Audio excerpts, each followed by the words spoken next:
Ya, pada hari ini kita rapat dipimpin oleh Bapak Presiden dengan materi Kratum ya.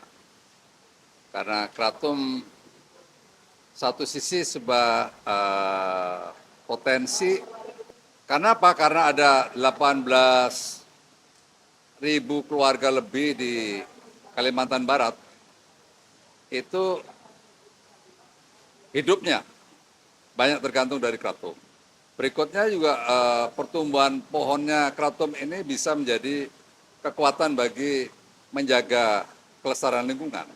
Ini berbeda dengan ganja. Kalau ganja tidak, dia tanaman yang bisa dicabut. Kalau Kratum ini pohon yang sangat besar. Ya. Untuk itu perlu ada yang pertama tata kelolanya. Yang kedua perlu ada tata niaganya gimana.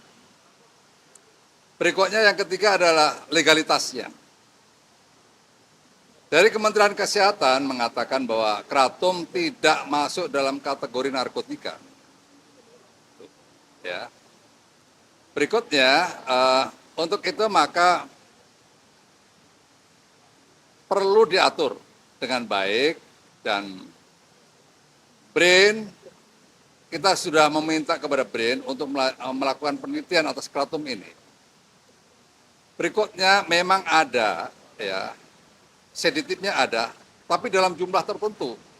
Maka kita kejar lagi supaya BRIN melakukan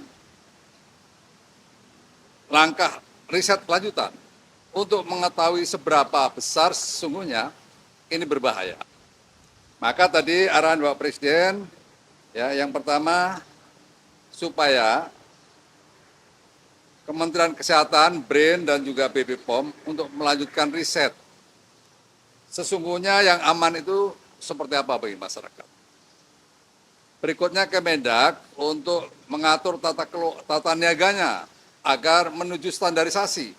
Tidak ada lagi Kratum produk Indonesia yang mengandung bakteri Salmonella, bakteri E. coli, dan juga logam berat.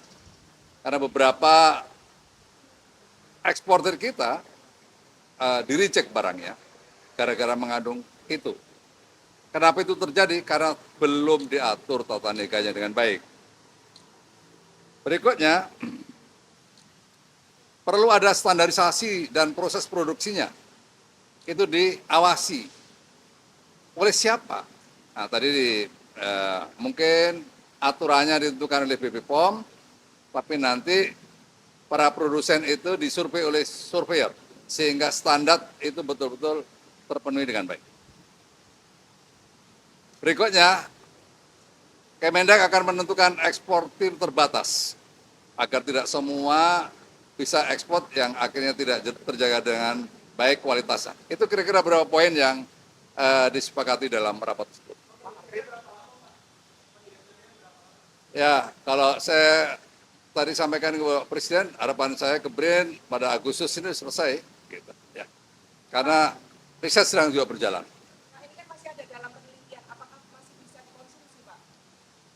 Ya, kalau secara tradisional barang itu dikonsumsi oleh masyarakat Kalimantan Barat, itu secara tradisi sudah lama digunakan dan dampak positifnya katanya menurut mereka hasil survei sosialnya adalah itu menjadi kekuatan, menjadi sumber energi dan seterusnya. Gitu. Nah, apakah ada ketergantungannya? Rendah ketergantungannya. Gitu. Kan dari ketergantungan baru ke kecanduan. Gitu ya. Itu cukup rendah. Ini dari sisi pertanian, untuk sementara ini masuk di tanaman hutan. Tapi saran kami nanti mungkin kalau ini regulasinya sudah diatur, itu mungkin kita budidayakan ke depan supaya nilai ekonomisnya, kualitasnya dan seterusnya bisa meningkat. Karena harga sekarang ini turun drastis karena banyak faktor, kualitasnya, kemudian distribusinya dan seterusnya.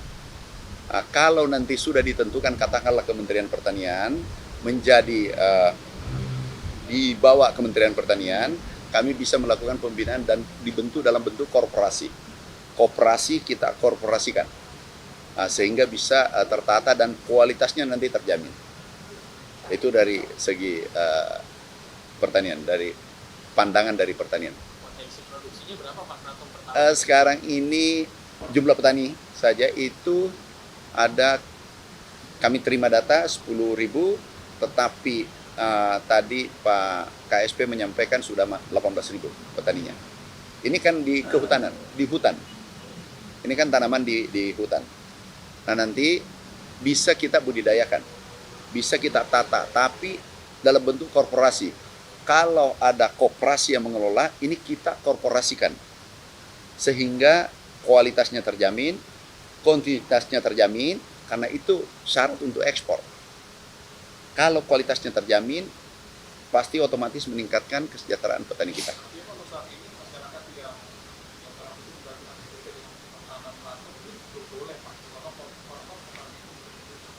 Sebenarnya sekarang kan sudah ada ekspor kan, hanya saja perlu kita atur. Kita perlu atur regulasinya, harus dipastikan apakah ini di bawah kehutanan atau Kementerian Pertanian. Kalau Kementerian Pertanian kita membuat seperti korporasi, seperti perusahaan, sehingga tertata dan kualitasnya. Yang terpenting adalah kuantitasnya, dalam hal ini kuantumnya, kemudian kualitasnya. Sehingga dulu harga $30, sekarang jatuh sampai $2, $5. Nah ini jatuh terlalu rendah. Artinya dalam lanjutan ya Pak untuk menentukan aturan teknisnya.